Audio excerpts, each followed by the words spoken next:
Hello, everyone, and welcome back to another episode of Chode House. This is Ethan, D, and Snow.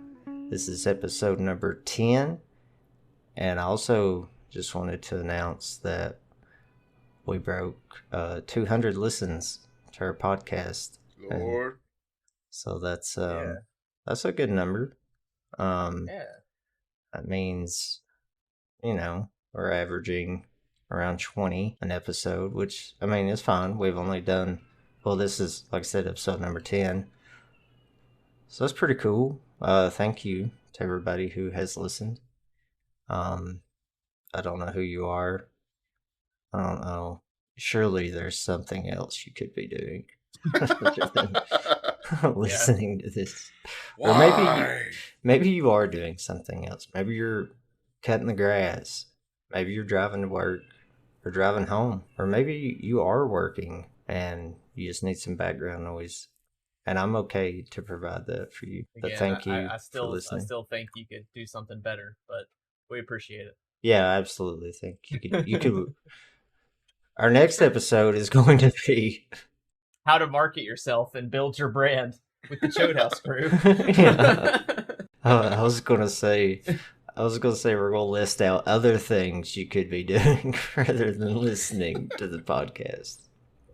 So, whittle. You could whittle. Yeah. I've actually done it before. I've heard from several other old retired people that whittling on your porch is a good way to pass the time. Yeah, could pick up whittling, could pick up maybe learn to bake a pie. Bake bread. Make bread. Yeah. Not easy making bread. I disagree. My wife is very, very good at it. Makes it look very easy. Oh, really? Oh, it looks easy. She have one of those bread pans? I don't know, man. Or one of those. What is a bread pan? I mean, it depends on what kind of bread you're making. There are like tins that are deep. Yeah. Like that's what I mean. Sides. Oh, okay. Yeah. Yeah, like the deep, like steep sides, like a loaf, a loaf pan. Yeah. So, like what does she do? She just disappear. Like you've never seen her. Have you ever seen her make bread? Yeah, I've helped her. Oh, really? Yeah, it's fun. I think it's fun. I just hate baking, so I think it's hard. Oh, word. If you can't put it on a Weber, then it just ain't worth having. Am I right? You could put the bread on a Weber, I guess. I'm gonna bind it. Smoke it. Get some nice char marks on it. Yeah. We call that toast, by the way. Yeah, AKA toast.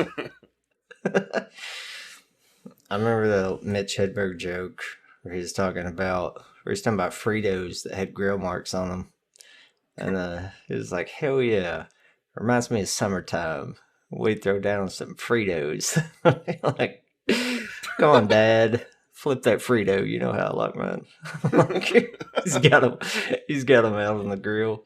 Mitch Hedberg, man, that guy, he was something else. Oh, dude, he was. Yeah, he's one of those I wish we hadn't lost so early. Yeah, funny dude, for sure. So tonight, before we get started on our main topic, something has come up. So this is some Chode House breaking news. Oh my God. We have news, boys. News! This just tonight, join us when we talk about the most breaking stories that you'll hear all day. But first, let's go to Maxine for the weather. Maxine. Live in the trenches. It's gonna rain tomorrow, perhaps. It's gonna rain. Shut up, Maxine. What we got? Shut up. I'll probably say it wrong, but who cares? Jussie Smollett. Jussie Smollett. Oh, Jussie Smollett. I don't know. Jussie Smollett. Juice Mullet. Juice Mullet has been convicted 5 out of 6 counts. Man, oh man. Mm-hmm. Going to jail. You think they actually send him to jail? No, I was just going to say, there's no jail time on this, 100%. There won't be any jail time. There's going to be a fine and a parole. Be a fine and community service, maybe, probation. Yeah. Yeah, that's what the his attorneys are saying, that yeah, he probably won't see any jail time. One of them though, is a class 4 felony that does carry with it a prison sentence. So he is a felon at this point in time. My. But yeah, there probably won't be any jail time. It'd be probation and yeah, community service, like Snow said. That's my guess. Um, but yeah, staging attack, lying to police. What did the other guys that helped him do it? They get any time, or were they given a plea bargain? No, they were I don't know the why. Ethan may know, but they were not arraigned. Like, they were not. No. They didn't have charges formally pressed against them. And I do So not know. I don't. Yeah, I was gonna say it could be a plea bargain, or it could be they just didn't. I don't fucking know. Maybe they didn't have enough to do for whatever reason to think they could get anything worthwhile. So they said, "Fuck it, we'll go after this guy." Because I mean, you got two nobodies or an actor. Who are you gonna go after if you're the prosecutor, right? Of course, you're gonna go after the big guy. Yeah. So. Yeah, of course. I don't know, Now, man. He was pretty connected. He was important. The two random guys were connected? No, Jesse. Well, no, yay. That's what I'm saying. You go after him. Yeah, agreed. Well, usually that's not how it goes. It's we just put the nobodies in jail, and the big guys just they never even.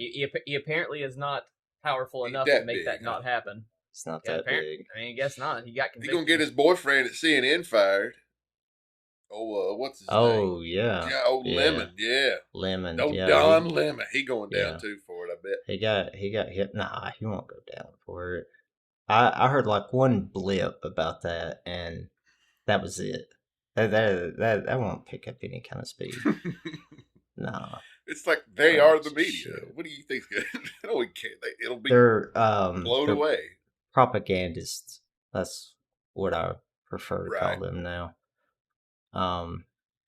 But yeah, this article that I was reading from those propagandists, strangely enough, he told jurors earlier in the week, "I've lost my livelihood."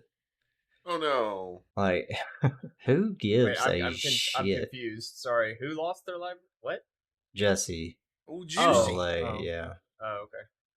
Jussie Smollett lost his livelihood because of what he did. Like, am I supposed to feel sorry? Am I supposed to feel bad? Is that what he expects from the jurors when he said that? Sympathy? I mean, I guess. Are you man, fucking kidding me? It's the same shit with these like these multi-million. I mean, I'm assuming multi-million anchor heads. It was that debacle a few years ago. There was one of the ones on Fox that has that nightly anchor show. Oh, that was MSNBC. Brian. Fuck, what's his name? Me?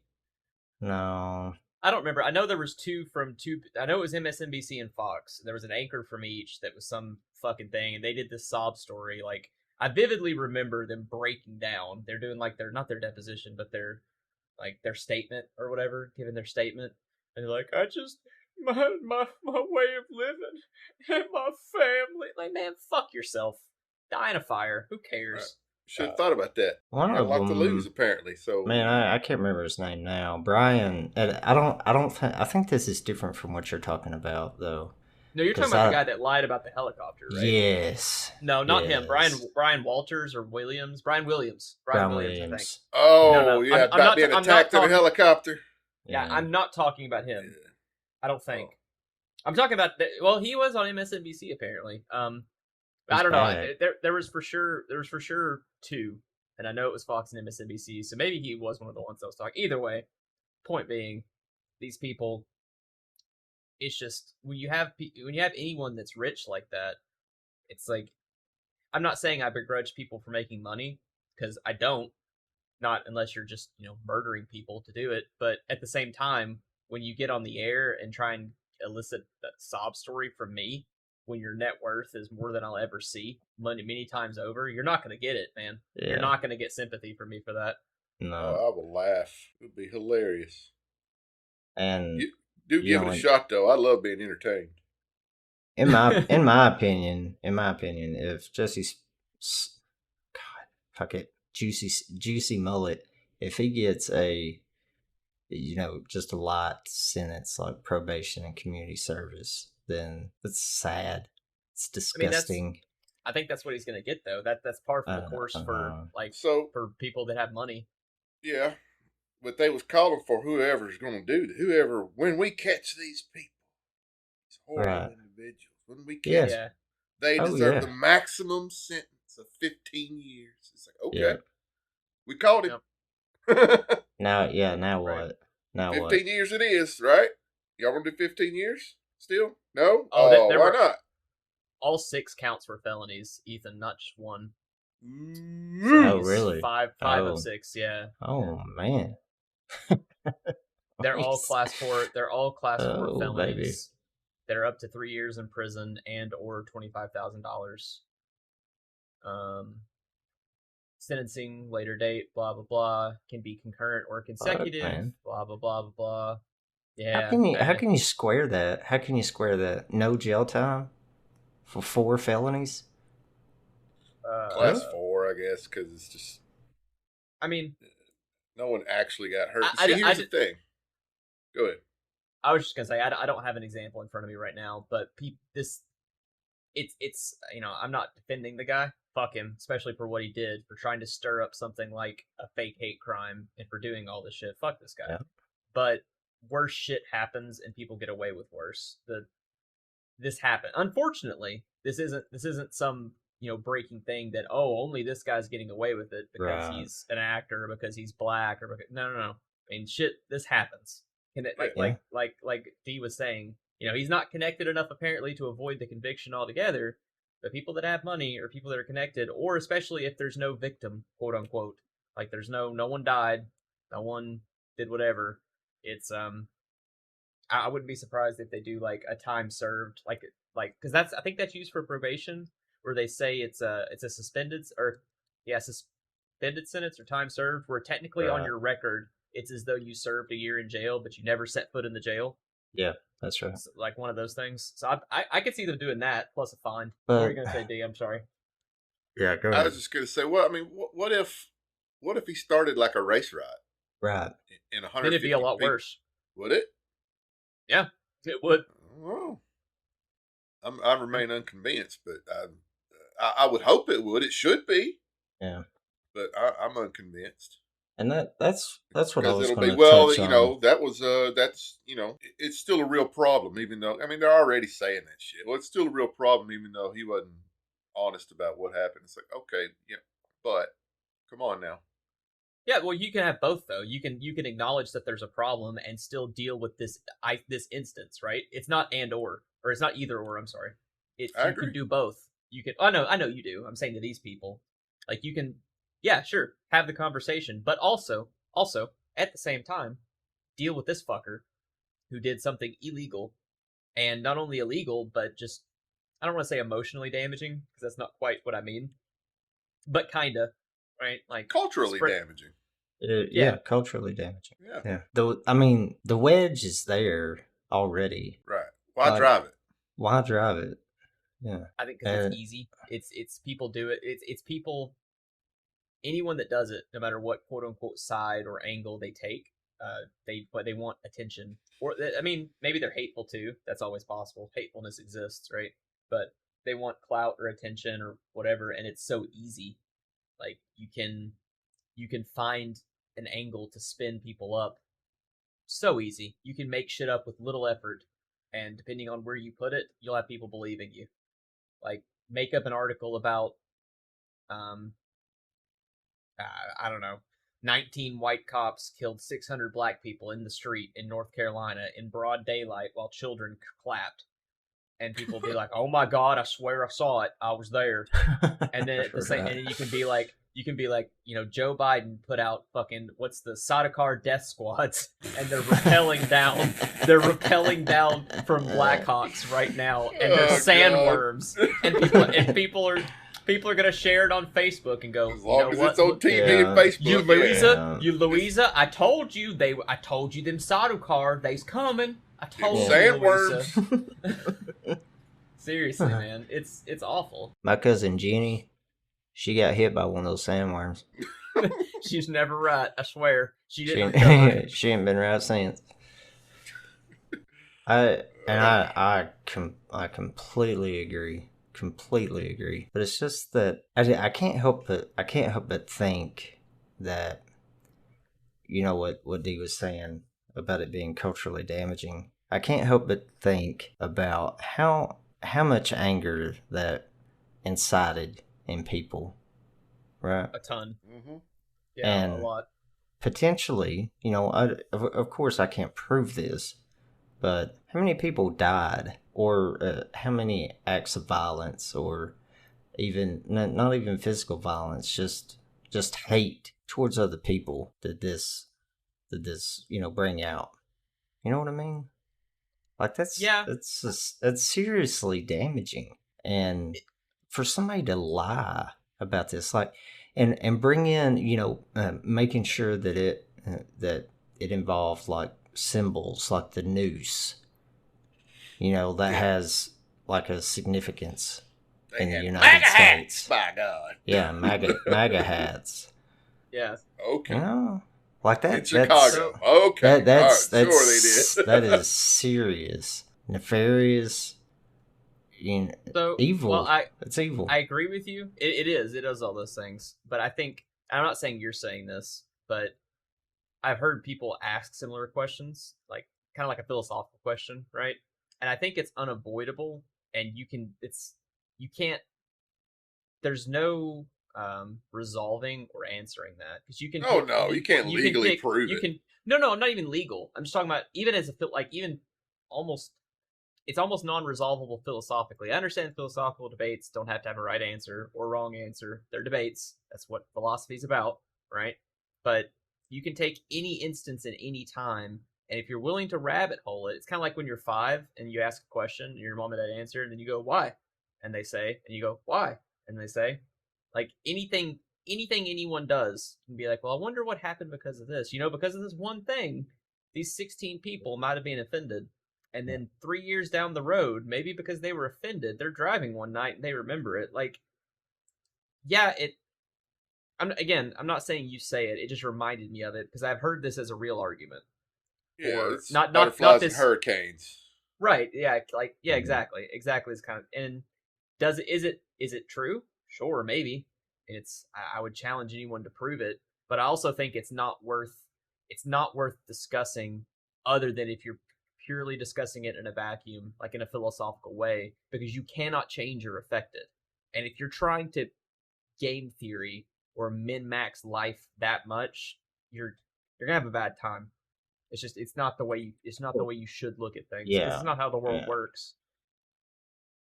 Yeah, and I agree with that. And I solely brought it up for philosophical purposes.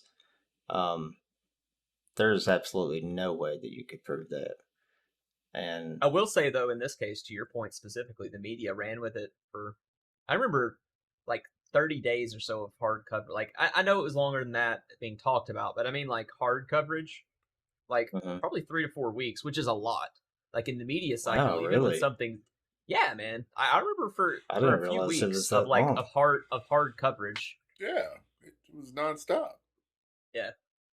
And that's a long time, because even when something's like truly devastating, like, I don't know, 500 kids die in a fire, like they'll talk about that shit that's for 1 2 day days and move on. Right. Yeah, that's 1 day. Like the like media and news move so quick. So getting a couple over 2 or 3 weeks of steady coverage and like primetime spots and guest speakers and all that shit, that's rare. And they only do it when they know they can make money and they can get more views, get more ad impressions, all that shit. By the way, if you're a new listener, D really hates when I say that, because he he's admitted that it's right, but he hates it because it makes him sad because he's a good person. When I say money's just the why for everything because people are greedy. I'm slowly just accepting it and just incorporating it into my psyche. It's so depressing. I'm not a happier person for it, but it's better to live in the truth. Yep. It's kind of sad. Like, it would almost make things not better, I guess, because bad things would still happen. But if you could somehow rationalize it as though the bad thing happened for a complicated evil reason, like whatever that complicated reason is, who cares? That would almost be better than, no, they wanted, $50,000 or whatever. Right. It's about money. I'm more of a Freudian when it comes to that, and I think that it's all about sex. Are you more of a Freudian when it talks about your penis money? I mean, your money, your checks, right? My penis money. Yeah. Yeah. What the fuck is penis money? Because Freudian is supposed to be whatever you say is what's on your mind. So I said penis because I'm pretending like I'm not thinking about dicks. Oh, I thought you were. Man, coining a new term. That so hard. I thought you were coining a new term. Penis money. No, definitely not. Like I thought all men had like a stash, like a rat hole that they called their penis money. you could coin a term though. That's good. Like maybe if you're a porn star, the money you Dick make money. on porn is penis money. Nice. Yeah. All right, folks. You heard it here today. Breaking news. Porn stars can use the term penis money for their hard-earned cash. Oh, that's too good. That is good. Well, what was I going to say? That's enough about Jussie Smollett. What do you think? Wait. Done talking about Jussie Smollett. One more thing before we get on the next topic. D, you had something that you were going to say earlier, and I really want to know what it is. And it was Dave Chappelle's take. Oh, he had the best. This. It was just funny because he knew. He was remarking about how, whenever all that come out, he's like, the black community was unusually quiet. Whenever all that came out, and because he said it's because they knew it was bullshit. But they ain't gonna say nothing. They just, okay. Whatever you say, guy. Like, we'll take the free press, but we're not going to speak up about it kind of deal? We're not going to help you, but we're not going to throw you under the bus either. Right. Just, that is funny. Good luck with that. Yeah. Yeah. Did he give a reason why? Like, did he extrapolate on, like, just because, like you said, the Chicago thing? Like, nothing added up. We knew he was lying. He's like, could you imagine being the cop? He said, this is one where it actually made me feel bad for the cops. He said, could you imagine? You're a sergeant, 18 years. You go up to Jussie Smollett or whatever, and you go up there and you're like, all right, sir, I need to get your account of things. How's it happening? He's sitting there and it's like, okay, 2 a.m. Okay, yeah, all right, 2 a.m. He said, and it's you went for a walk. You went for a walk? It was 18 degrees. Like, okay, all right, whatever. He said, where were you headed? Subway. Sandwiches? Like, what? He's like, okay. He said, and then you saw the 2 men. You saw the 2 men. He said, okay, can you describe them? MAGA hats. He like waves over, the guy, like, he's like, go see where Kanye West was last night. It's a fantastic bit. If you haven't seen it, Google it, pull it up. Hilarious. But I'll check it out. He hit it so quick after that. He was like, this guy's lying. He just called him out on it. It's like, man, that's brave. Mm-hmm. Bold move, Cotton. Chappelle's almost, he's almost untouchable. He is, I love him. I do. I love how much he does not care. That's he really doesn't. Yeah, I think he earned a lot of respect because he, most of the black community is not going to turn their back on him because he's a good, he's an example of someone who made it. But he also, especially in his like earlier stand up, he's been pretty consistent about it. But in his earlier like the Def Jam days or whatever, like he was very incisive, like extremely like to the point, like didn't pull punches, like jokes about racism, what he saw growing up. But he said it in a funny enough way that or he said it in a way where it was, at least the way I've always taken it, and maybe people would disagree, but it wasn't about if you were white, you weren't supposed to feel bad about it, because he was talking about those people that he interacted with that called him, called him names, or that beat him up, or that did whatever. It was about them. He was poking fun at them, making jokes, right? But it was never everyone's like that, no matter what. And he would poke fun at just fucking everything, and it was never about the race as a whole. I mean, he had bits about, like every comedian does, this is what black people do, this is what white people do, this is what Chinese people do. But it never, to me, came across as fuck everybody. It was when he got really incisive and hateful, it was that specific person or that specific group of people. I just love him. Yeah, he's good. He's good. I like it. I hope he keeps doing what he's doing, Dave. Keep it up. Yep. Keep it up, Dave. We know you listen to the podcast, Dave. So 100%. Absolutely. Keep it up. Yep. Confirmed. Not really. Anyways, yeah, we'll move on to our real topic, which doesn't really have anything to do with Jussie Smollett, but so I just wanted to talk a little bit about, well, one, I had COVID recently, which you guys know, but had the Coof. Had the Coof. The listeners don't know, so I'll tell you about it.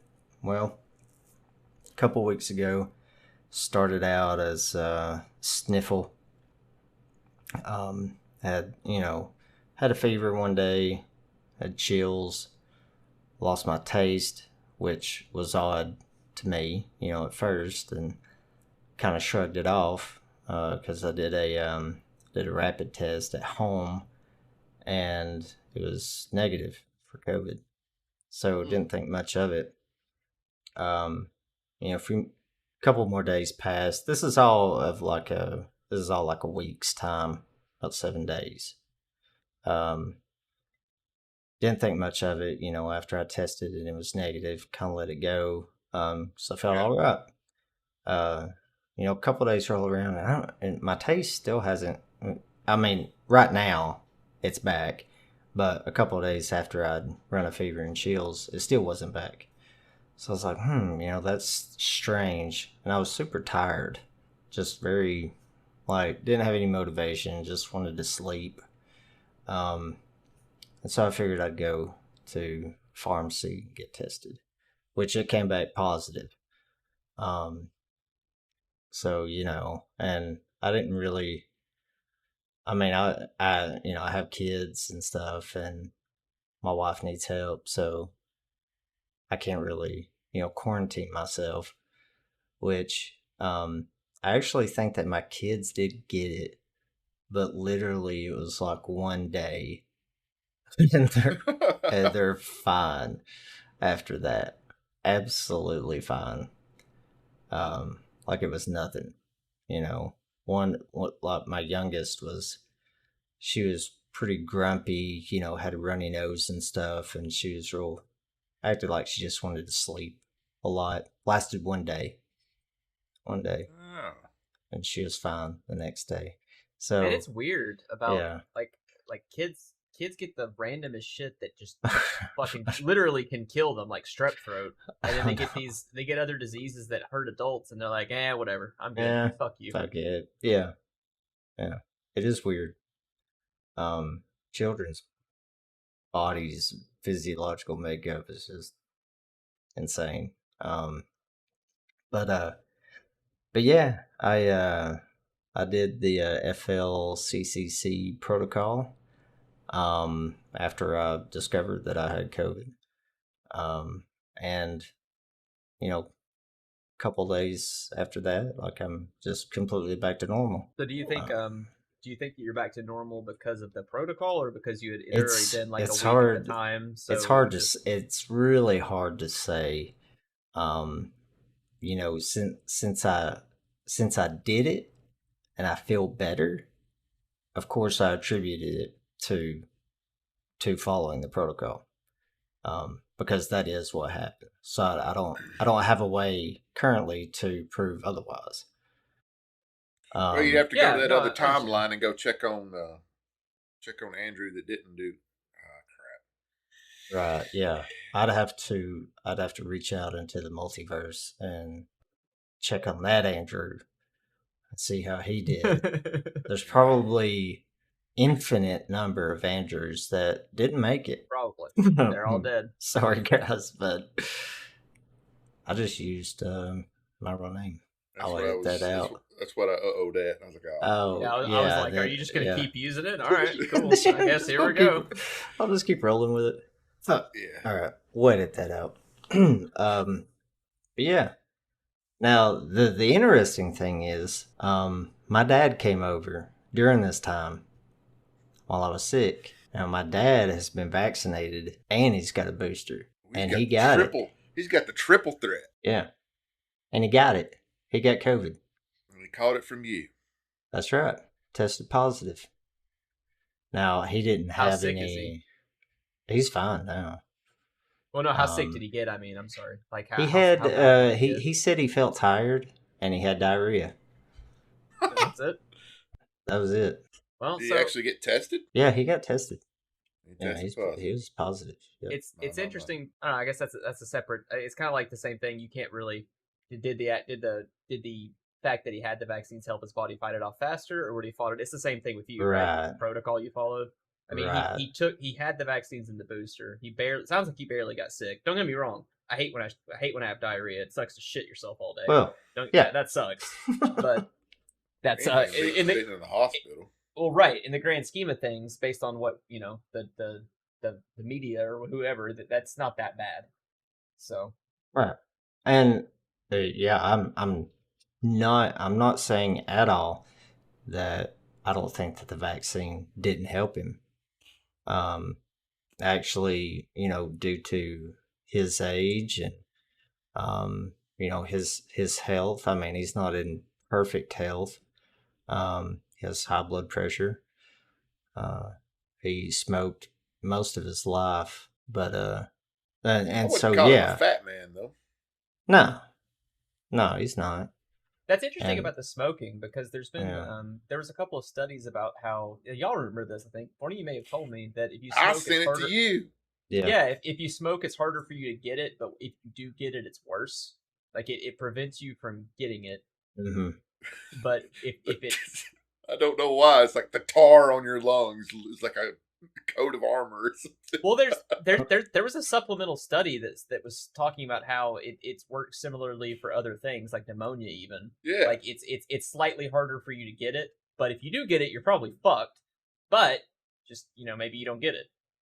So yeah, see, that's what was blowing my mind about it. This is what actually prompted me to Google it and see what studies were out there. Was my grandmother got the Coof, and she smoked since she was 15. She was like 76 at the time.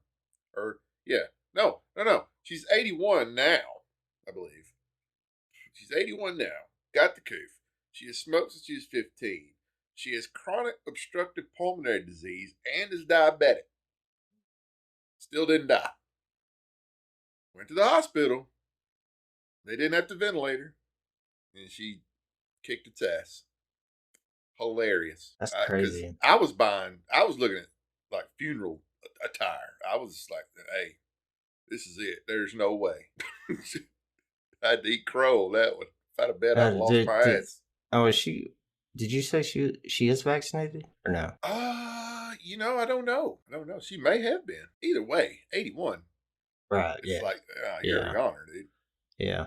Your odds are still pretty rough. Yeah, odds are not good. That's probably I think that is the worst age group to be in. Yeah, 80 plus. Yeah. For as far as COVID goes. Yeah. Or as far as like survival mortality rates. Yeah. Doc says she's a tough old bird. I'm like, no shit. But yeah, I don't. It's not that I doubt the aid that. Well, I guess I kind of doubt the aid of the vaccine, but I don't at the same time, because I don't really have any proof that it doesn't help. I guess I have proof that it does help keep you out of the hospital because, like I said, my dad had it, and he had a booster. What was your? Do we all know what the odds of being in the hospital was pre-vaccine for him? Oh, no, or just across in the board. Across the board. No one. It's 5%. They put that out. It's 5% chance. Well, okay, yeah. Sorry, I see what you're saying. I'm sorry. I thought you were saying could we your odds hypothesized? Your odds were really pretty fucking good that you weren't going to have to go to the hospital. Right. 95% chance you wouldn't gonna go to the hospital. I think it depends. Honestly, it depends on your worldview, and I'm not saying to either one of you. But if you want to believe the vaccine helps, you will find plenty of examples where people got COVID, but they were vaccinated and they didn't have very many symptoms. Now, again, like we're talking about here, was that because of the vaccine? Who knows? Or conversely, if you want to think it's full of shit, you can find plenty of examples of people, I'm sure, that have died or they go to the hospital. It depends on what you want to look at. That's the problem with statistics and data. You can so easily mold them to say whatever you want to say. Mm-hmm. It's almost like you need a decade or so to really hammer out the efficacy of a drug. Yeah, you need a while. And then you do a really long-term study on the long-term effects. I mean, I've been on a drug for 20 years.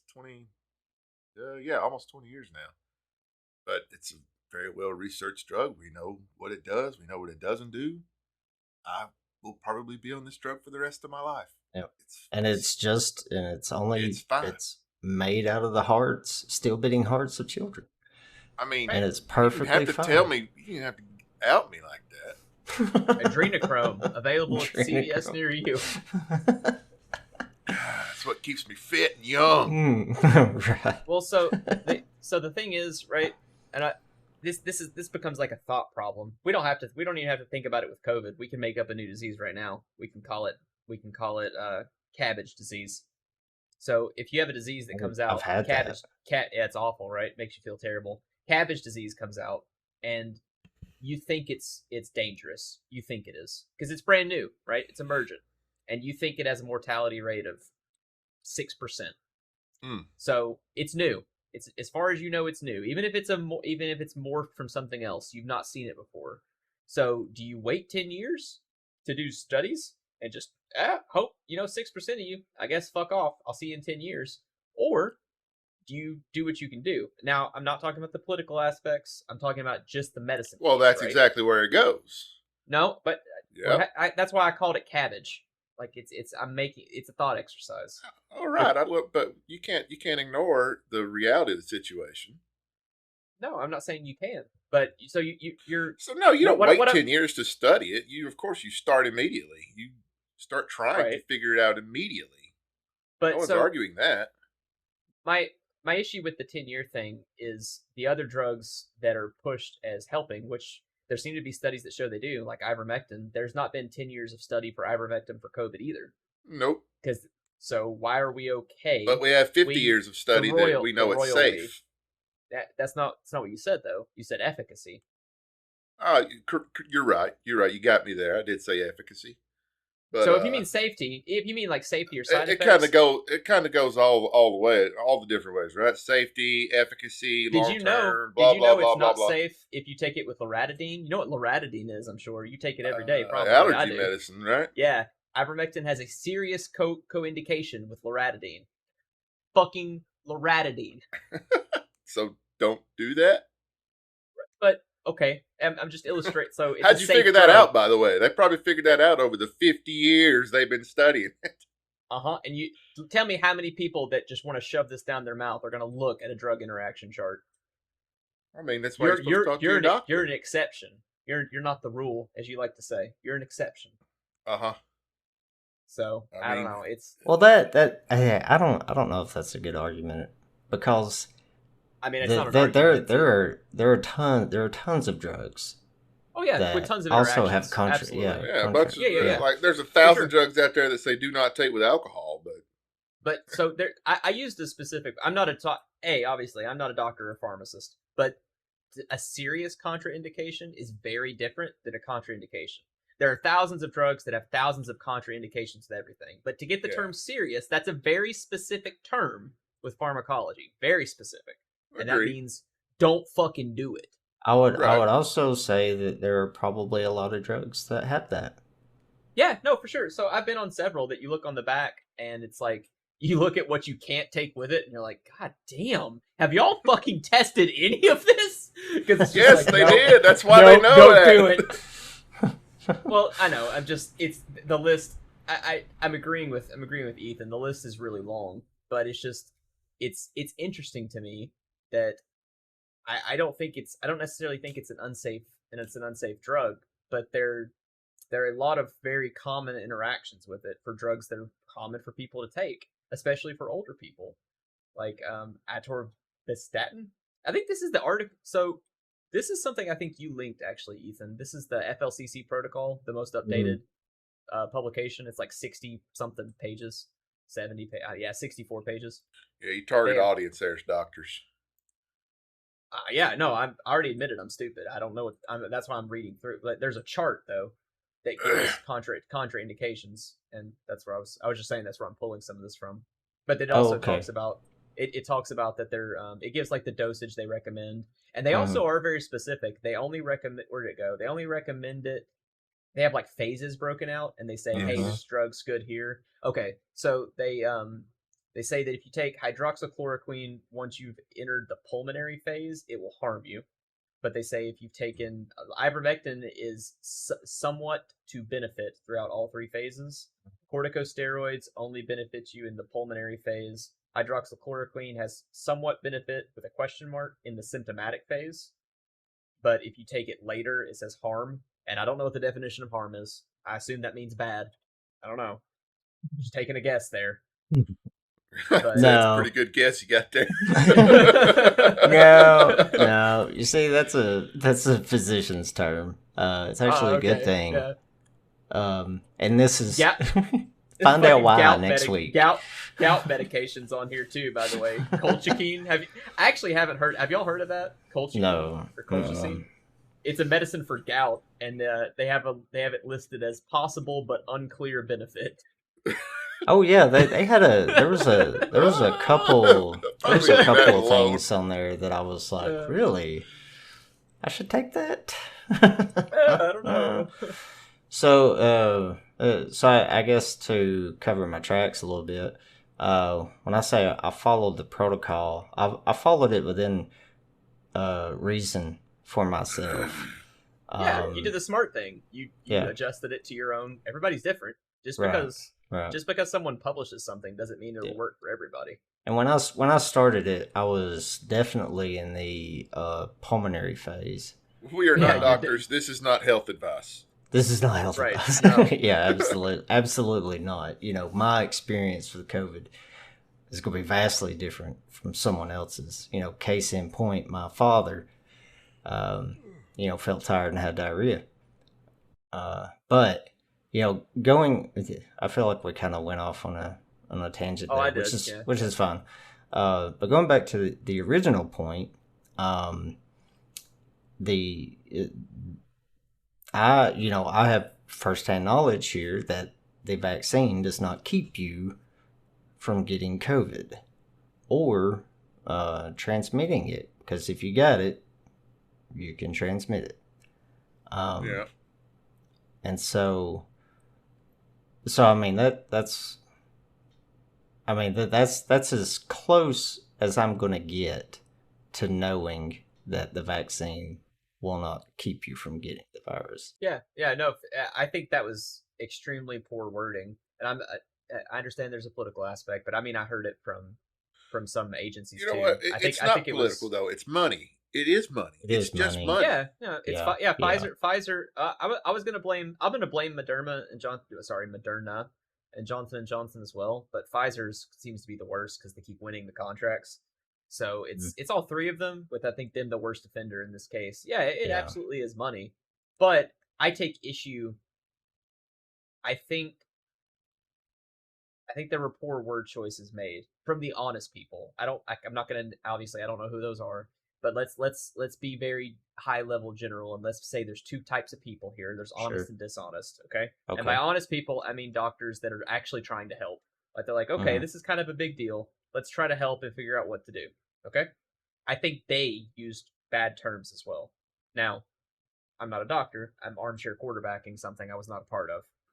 But I think when you use terms like that, and when you say, get the vaccine and it will do X, Y, Z, you need to be very careful that what you say is as true as you can know it. And maybe that's what they thought. I don't know, but I think that was a bad way to phrase it. Can't give that one to you. I literally, I just mean the cadre of people that are honest. They exist. I'm not talking about the vast majority. Then what they did was a crime of ignorance.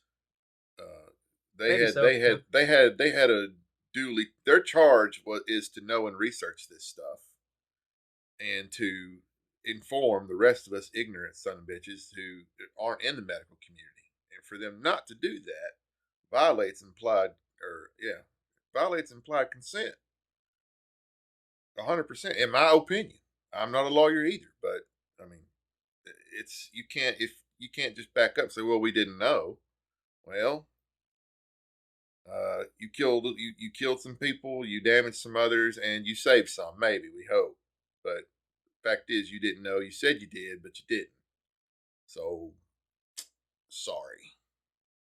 Yeah. Also, apparently, testosterone blockers fight COVID according to the FLCCC protocol. Ooh, oh, that's interesting. I'm not joking, by the way. I know sorry, that's trans like a meme, folks. But, yeah, if you take testosterone blockers, it reduces. So testosterone apparently augments infectivity of COVID because it promotes the expression of, I'm not going to try and pronounce this, TMPRSS2, transmembrane protease. Nice. Protease. There you go. Yeah, but so apparently, if you according to this, if you take testosterone blockers, if you take it, it's listed as a second line treatment when you're symptomatic or when you're pulmonary. They say it will help. I don't know how you're supposed to get this. You can't just because they mean the real kind, not go to the gas station. Well, like I said, this is for doctors, really. So ideally, you would have a doctor going over this, and they have access to all these drugs and pharmaceuticals, right? That's the. Right. But finding a doctor who will do that is a different story, which is also sad. Once again, but and the whole reason for me bringing this up was to,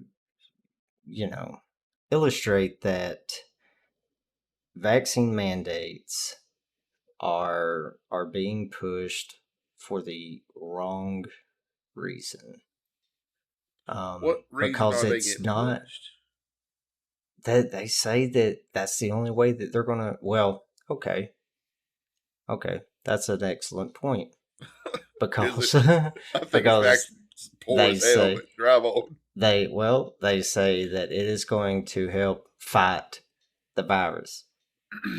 Get rid. Well, I have heard get rid of COVID. But that's still kind of vague. What do you mean get rid of it? You mean wipe it out, keep people from getting it, or keep people from being harmed by it or hospitalized? If we can say that, if we can say true harm is actually winding up in the hospital from COVID, then the reason that they're pushing it would be valid then, if that is the reason that they are pushing vaccine mandates.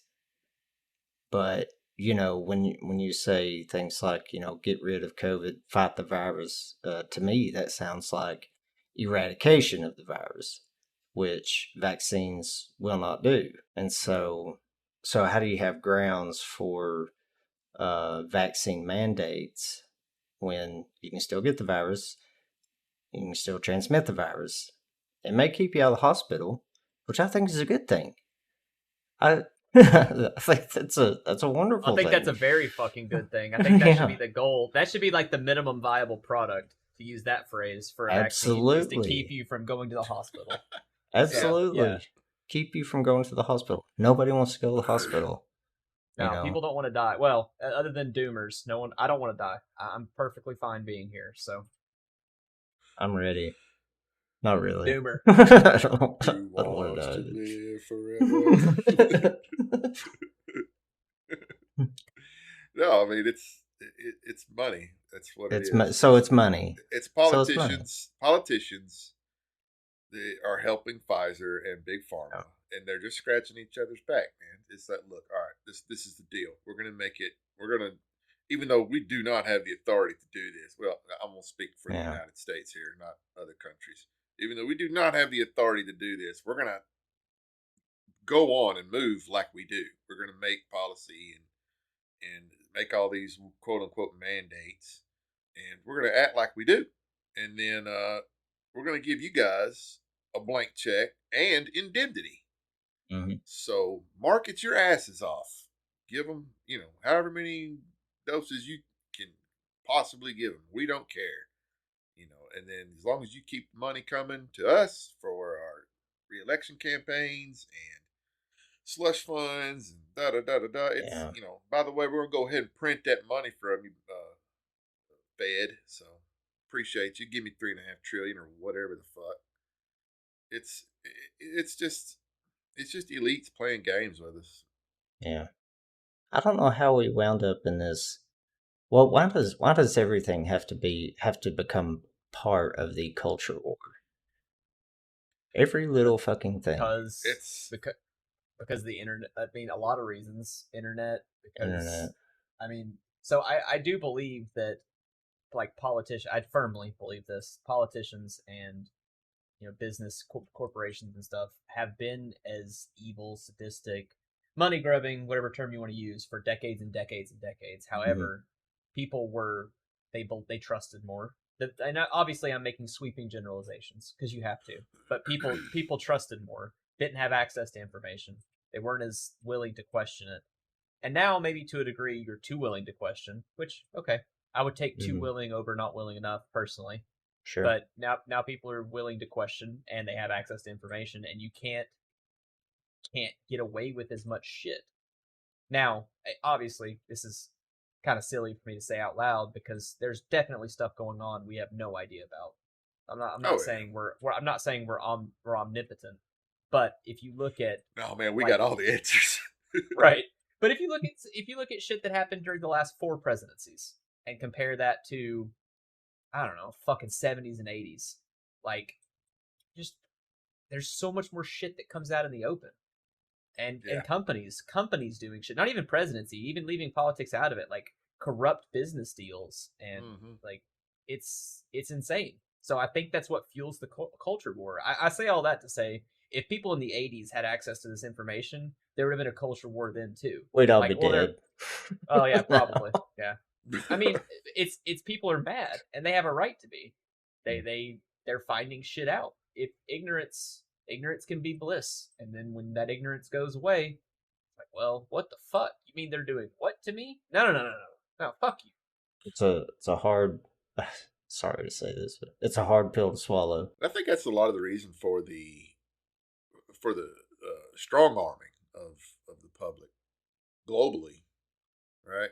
Is because there is so much information. There is a lot of people who know what's going on, so they can't just convince them, right? Because there's just too many people watching alternative media on the internet. Right, Dan Rather can get on the 8 o'clock news and say, "Do what we say," and then you believe it. Right. Yeah. So there's too much of that, and the response, if you can't use the carrot, all right, here comes the stick. So here we are. Yep. We're in stick mode, and what I'm worried about is it's just going to be this constant escalation because they're addicted to money and right now, addicted to power, money and power, and there's a lot of people who are, they had enough now. It's like, okay, we know what's going on, and we're really fucking tired of it. Keep pushing, fuck around and find out, I guess. Yeah, I think that's a possibility. I'm not convinced, which maybe I'm being optimistic for once, which is rare, but I'm not convinced it's going to bubble up to that point. But there is a very distinct, and it's not a hot take at all, very distinct possibility that things don't get better until there is some kind of, not a civil war, before but some they kind get of much worse. Right, before there's like a boog, like a mini boog. And by that I mean, like, I'll try to be realistic. Let's say 2,000 people. That's a lot of people if you like, so 2,000 people that are well armed decide to just say, you know what? Fuck you. We're the Confederacy of Cleveland. And then, okay. Yeah, is it only 2,000 people? Yeah, but 2,000 people with that are well armed and that are willing to actually die. That's a lot of people, and they can do a lot of damage. They change a lot of shit real quick. Yeah. So that would be something that would go down in history. I mean, we've seen it. It would, yeah, for sure. I mean, people laugh at that. What are you going to do against the government? It's like, look, well, a bunch of guys in the desert with AKs fought off the strongest military in the world, allegedly. Yeah. And now they own Afghanistan, right? And I think there would be I think not to sidebar too much, but I think some of why they won was because we weren't allowed to do, let's say, glass Earth, right? Oh yeah, we couldn't wield nukes on them. Yeah. Well, no, I don't mean that far, but I mean we couldn't kill with impunity everywhere. I'm just not even talking about nuking. Just see target, push Bhutan. Yeah, right? wage just all out actual war. Right? Yeah. And I think I say that to say I think that would happen in the U.S. too, because even if there's 2,000 people, no matter where they're based, I didn't mean to make it sound like they'd be Southern. I just picked Cleveland because it's a place. They probably would be Southern. Let's say for the sake of arguments, Iowa, right? They're in Des Moines, Iowa, and there's 2,000 people. They'd die. They'd wipe them out. So, but I think that would be a very, very bad problem for the government, because no matter what. The vast majority of people, no matter what side of the spectrum they fall on, if the government wholesale kills 2,000 people that are rebelling, that is going to be bad. Like, the government will sit there and be like, oh, we won. And then they look and they go, oh, fuck. Oh, no. We just galvanized an entire country. Mm-hmm. Instead of 2,000 people, we have 150 million, because I'm counting adults, not kids, right? Right. So instead of 2,000 people, we have 150, 200 million people that hate us now. Fuck. So a similar situation actually happened out in, I can't remember if it was in Texas or Nevada. You bring up Waco? No. They got wrecked. the Freeman? They got absolutely wrecked. No, it was these other guys, or these other people. They were free grazing their cattle on public land. And there was like this big back and forth between, I think, the Department of the Interior or something like that. Is this big back and forth between, you can't have your cows out here grazing. Fuck you, we can. This and this law and precedent, and it just went back and forth. And they all organized and got rifles and sat out there and said, fuck around and find out. And this went on for days. I don't know if y'all remember it or knew about it. I don't know, but I'm very interested. It was amazing. And it went all day, but eventually it de-escalated. And then they caught the guy who was running it like some months later and just killed him in the road. Him and his son. Yeah, they just found him out and about, and they pulled him over and just killed him in the road. Would they say he had drugs on him or something? Who's they? Oh, cops? Cops. He drew first. Fucking Han Solo level shit. Oh, pretty sure it's on video somewhere. But yeah, they just found the guy who organized it and killed him and his son. It was like, that's what happens. It's like you better not stop there. That's kind of the lesson I learned from that. It's like, all right, well, if you're gonna go full tilt, you gotta go all in. You better just keep going. Yeah, you kind of that's why it comes into, like, I guess maybe zero sum game. It comes into it like it devolves. That's what I'm trying to say. Yeah, because you're right. If you're going to take a stand, no matter what the reason is, if you're going to rebel against your government, you need to be, like I said, willing to die. Yeah. Because if you half-ass it, then no one's going to support you. The people you're trying to convince, they're going to view you as laughable because of propaganda, but also because you're not really convicted with your beliefs. Right. You're not conviction, rather. And if you just give up, what do you think the government's going to forgive you? You literally tried to overthrow them. And you think they're just going to go, okay, you know what? Go back to your job at fucking Amazon. No. No. You're going to be brought up on treason. You're an enemy of the state, baby. Yeah. So people meme about it too much. Well, they're fat fucks that wouldn't do anything. But people are like, well, I'll do this and this. Like, okay, maybe you would, man. But if you do, I hope you understand what you're signing up for. Like it's a one-way street. I mean, it would take a lot for me to do something like that. It would take a lot. Oh, it would. I mean, I'm like everybody else. It would be like I've lost everything. Yeah.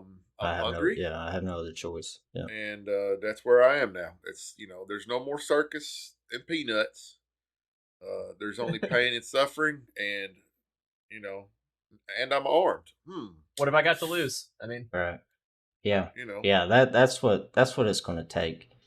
I think. Well, that's what I don't get too. Like, I've had this discussion with D a lot, maybe on here too. So people are probably bored, but like, I don't see how the people in power don't realize that if you keep pushing, I'm not saying we're there yet. Obviously, we're not. We're still all talking. We're on the internet. We're going out to eat. We're not there yet. But if you do keep pushing, eventually you will like destroy enough people that they literally have nothing to lose. People like to say they have nothing to lose. A lot of times they still do. But you can push someone far enough where they don't. There's nothing left. Nothing. And not a lot of people respond well to that. I don't think I would.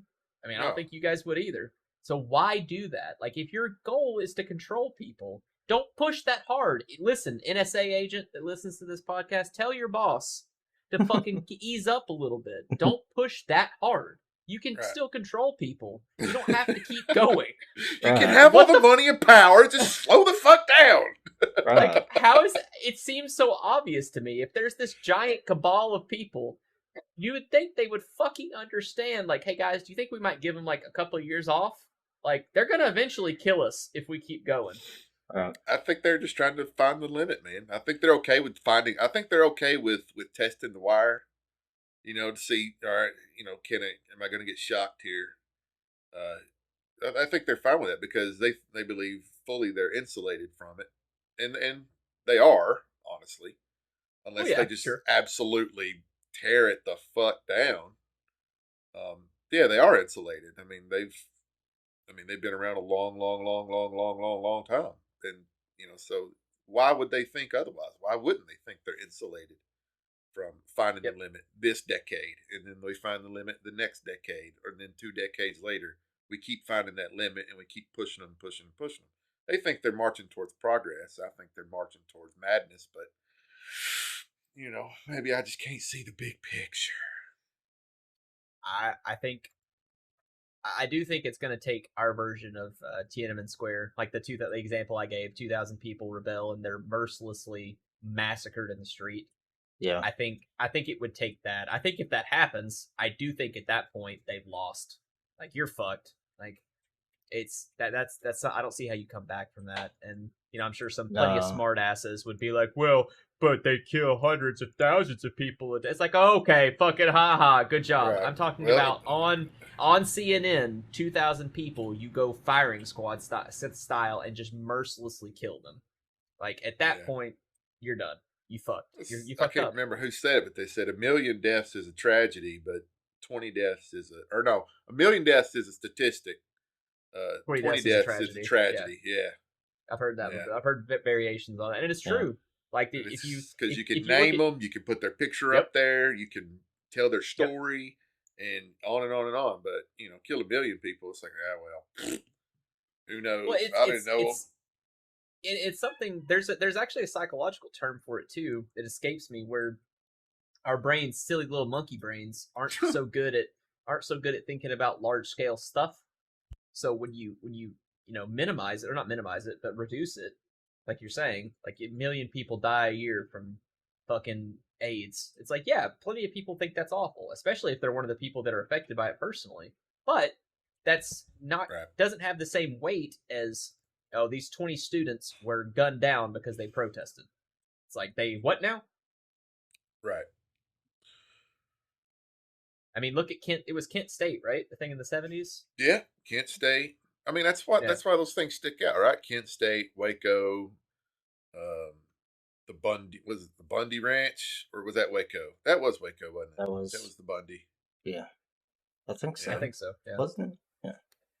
Yeah, they shot his wife and they shot his kids and then set the whole fucking thing on fire. No, that was different. Waco was the cult. That's different. Waco was the standoff with the Alphabet Boys for weeks, and they bungled the They're like, we're gonna go in tactical style. Yeah, they rolled in. This. Yeah, it did. Yeah, they did set it on fire. Yeah, they just rolled fucking over. Idiots. Yeah, you're right. It was some other guy. I can't remember his name. I think that guy was literally just his family. Like, I think they alleged he did something. He sold a sawed-off shotgun or something like that. Okay, yeah, and, that sounds about right. Yeah, and then ATF, we're gonna raid him and shit. And he's like, all right. Yeah. Fucking just foobar, absolutely foobar. And then you got. Wait, I'm gonna hold on. I don't know. It might be a good one for this. Oh boy, oh man, what's his name? The tractor, the guy that put all that armor on that Caterpillar. He trashed the whole fucking town. Oh god, hold on. Yeah, let me look him up. Yeah, look him up. Oh man, he was the real fuck around and find out guy. Wow, I can't actually find him. I'm getting a bunch of apparently Israeli armed forces makes an armored Caterpillar. That's all. Oh lord, no. I can't. There's a bunch of fucking Hebrew on this. Fucking tread on them. That's what it. Oh my god.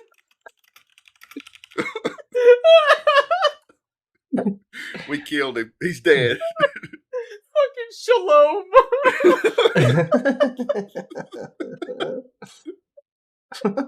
They're on to us. Oh, I'm sorry. Oh, Jesus. The sandal guys are on to us. It's time to run. Marvin Heemeyer, that's him. Yeah, I remember exactly what you're talking about. I honestly couldn't find him. I was Googling armored Caterpillar. It just wasn't coming up. Killdozer. Killdozer. Yeah, that was Killdozer. Yeah, used an armor-plated Komatsu D355A. Now I want to find these caterpillars covered in Hebrews. Look up his Lord. They're the IDF armored caterpillar. They exist, apparently. See this shit. Oh, God. Oh, my God. So he's a foot thick of quick concrete sandwiched between sheets of tool steel. He made an ad hoc composite armor. It was impervious to small arms fire. Yep. Reading the Wikipedia page on this is just, dude. There is a Netflix special on this dude. The whole story. Highly recommend it. It was awesome. What's it called? Do you know? Oh God, Killdozer, the true story. No, Google probably not. Netflix Marvin Heemeyer. I'm sure it'll come up. I'm absolutely positive it'll come up. This dude just. Oh, dude, he's got hours and hours and hours of videotapes, recording his audio where he's just talking, and he's just he thinks he's been commissioned by God. Yeah, he said God built me for this job. He said God has blessed me to get this done, to drive it, to do the job that I have to do, and he said he thinks it was God's plan that he not be married, so that he could do this successfully. And the documentary is called Tread, by the way. Tread. It's called Tread. Awesome. Tread on them, he says. Man. Yeah, and it was over zoning, right? Yeah, a zoning dispute. Yeah. So he bought some land, and the feds took it back. Well, no, it's between him and just just the little city, just that little fucking city. Oh yeah, Granby Zoning Commission approved the construction of a concrete plant, and then it was about sewer lines, and then you got to pay to run the sewer lines if you're going to have a business there. And he's like, oh no, I'm not. And yeah, you will. And then here we go. And they fucked him. They did. They all, because they're a bunch of. He was an outsider. He wasn't from that area. He moved there, and they're all cousins and in-laws of each other in the government there. And it's really obvious that they hosed him down, but he did escalate, I would say. I'd say he escalated Slightly. What I'm reading, he said, so he agreed to sell it to a guy that was going to build the concrete, right? He said he wanted $250,000. He had 2 acres of land. And then allegedly, he said he made a deal with the guy, but then reneged on it and said, "No, I want $375,000. No, I want $1 million." Right, and then the guy apparently agreed to buy it for up to $375,000. And then when Meyer's like, "I want $1 million," he didn't want to sell it. Fuck you. Yeah. Oh no. Well, don't. Well, so I agreed, but don't sign legally binding contracts if you don't want to do it. Right. He mentally ill, man. He definitely. He thought he was talking to God, dude. Yeah. He thought God told him to build the Killdozer. Yeah. This is interesting, and this is something that we can totally talk about in another podcast. I'm sorry. I thought about No. I'm not talking about what you're saying. I'm talking about what I'm about to say. Is who am I to argue with him? Who am I to say he's wrong? I don't know the mind of God. I don't know that. Oh, how do you argue with that? I'm gonna take a stance and say that God did not tell him to put a 50 cal, a 308, a 22. You do not know that. Oh Jesus! You do not know that God is both merciful and wrathful. He was God's wrath on Granby, the city of Granby. He's gonna set him straight. But this picture. Hold on, I gotta just. I want to see what you're looking at because I tried to find some hold on, some good lulls. I sent the picture of the Killdozer. I gotta see this.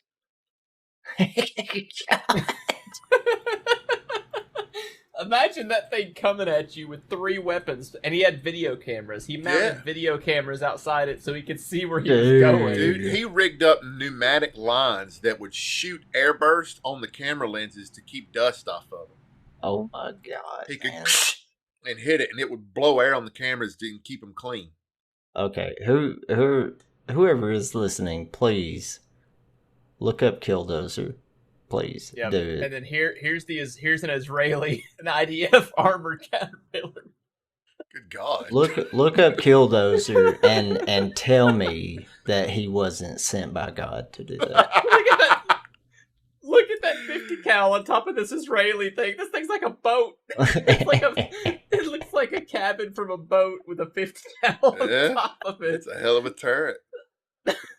Fuck yeah! Do you see the that's fucking your Hebrew combat on the engineers. tread? Do you see the Hebrew the tread down there? Dude, man.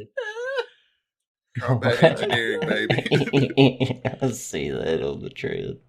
We need to build a berm and also wax a lot of dudes. Right. I want to build this and also kill up to 50 people that charge at me.